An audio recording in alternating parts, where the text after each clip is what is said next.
Selamat berjumpa kembali jemaat Tuhan di pertemuan audio pada saat ini, audio resap. Kita akan mendengarkan firman Tuhan, namun sebelum kita mendengarkan firman Tuhan, mari kita berdoa. Bapa di surga, Bapa yang Maha Kuasa, Bapa yang kami kenal di dalam nama Tuhan kami Yesus Kristus. Terpujilah Tuhan untuk kuasa kasih-Mu bagi kami. Terpujilah Tuhan untuk firman-Mu yang dapat kami renungkan pada saat ini.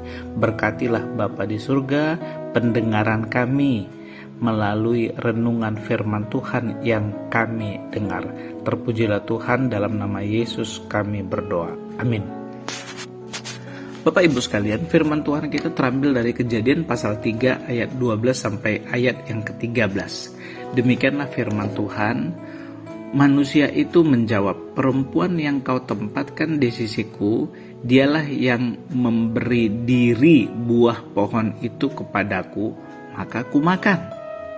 Jawab perempuan itu, "Ular itu yang memperdayakan aku, maka kumakan." Demikianlah firman Tuhan. Saya ulangi Bapak Ibu sekalian. Manusia itu menjawab, "Perempuan yang kau tempatkan di sisiku, dialah yang memberi dari buah pohon itu kepadaku, maka kumakan." Jawab perempuan itu, "Ular itu yang memperdayakan aku, maka kumakan." Ada satu lagu Bapak Ibu, lagu ini oleh Anna Russell yang menusuk etika ya. Lagu dari Anna Russell dalam terjemahan bahasa Indonesianya kira-kira demikian. "Waktu berumur 3 tahun aku memiliki suatu perasaan yang mendua terhadap saudara-saudaraku. Maka kemudian secara alami aku meracuni semua kekasihku. Tetapi sekarang aku bahagia, aku belajar dari yang diajarkan hal ini, bahwa semua hal salah yang kulakukan adalah kesalahan orang lain." Ini satu kutipan dari lagu psikiatrik folk song dari Anna Russell, seorang penyanyi komedian, penulis lagu dan komposer ya. Saya tidak usah baca dalam bentuk bahasa Inggrisnya Bapak Ibu sekalian, tetapi yang tadi adalah terjemahannya.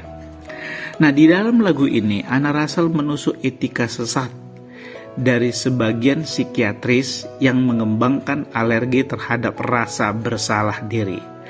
Alerginya telah menyebar. Orang yang dituduh suap dalam jabatan publik membela diri dengan alasan itu sudah biasa terjadi. Perceraian secara rutin dilihat sebagai peristiwa yang tidak bisa dihalangi. Hal yang sama terjadi pada perzinahan. Hal ini lazim. Jauh di dalam kejatuhan ada dorongan untuk mengabaikan kesalahan pribadi. Kita melihat ini terjadi di Taman Eden.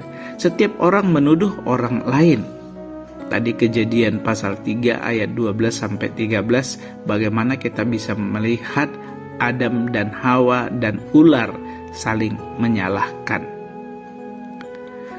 Kita masih melihatnya dalam usaha menutupi kesalahan dengan alasan karena keturunan atau lingkungan.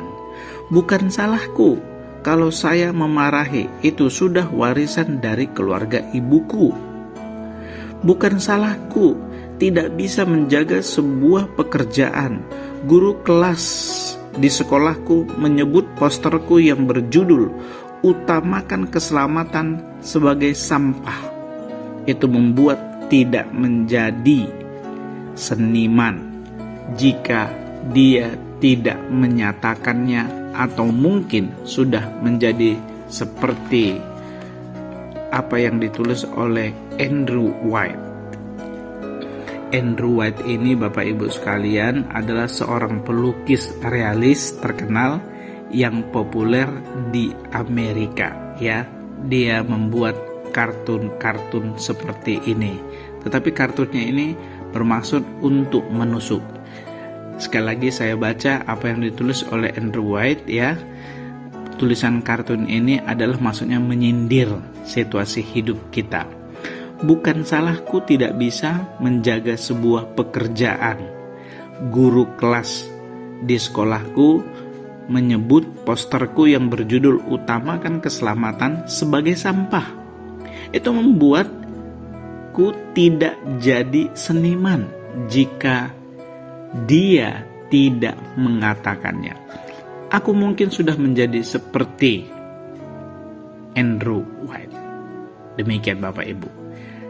Dari apa yang sebelumnya saya sampaikan Bapak Ibu, di luar Injil Kristus, kita berusaha mengatakan bahwa kita tidak berdosa. Kita melihat diri kita sebagai korban, bukan sebagai pendosa, sebagai orang yang tertekan, bukan manusia yang telah jatuh tidak salah, tetapi disalah mengerti atau diremehkan. Bapak Ibu sekalian, sesungguhnya kita menipu diri dan kebenaran tidak ada di dalam kita. Inilah diri kita Bapak Ibu sekalian. Kita banyak menyalahkan di luar kita.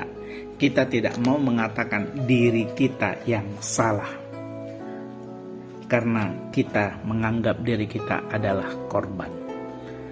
Di hadapan Tuhan, mari kita katakan, saya adalah orang yang berdosa. Tebuslah Tuhan, selamatkanlah saya Tuhan. Kita tidak menyalahkan siapa-siapa. Mari dengan berani kita katakan kepada diri kita, sayalah yang berdosa. Tapi Tuhan akan menolong dan bertanggung jawab menyelamatkan kita.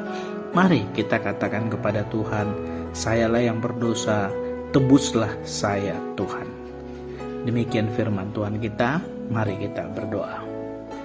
Tuhan Allah, tanpa kekudusan-Mu kami tidak bisa melihat dosa kami.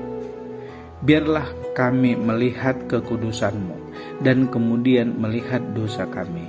Kami mendoakan orang yang tidak tahu malu. Kami juga mendoakan diri kami agar kehendak-Mu nyata atas kami. Di dalam nama Tuhan Yesus kami berdoa. Amin.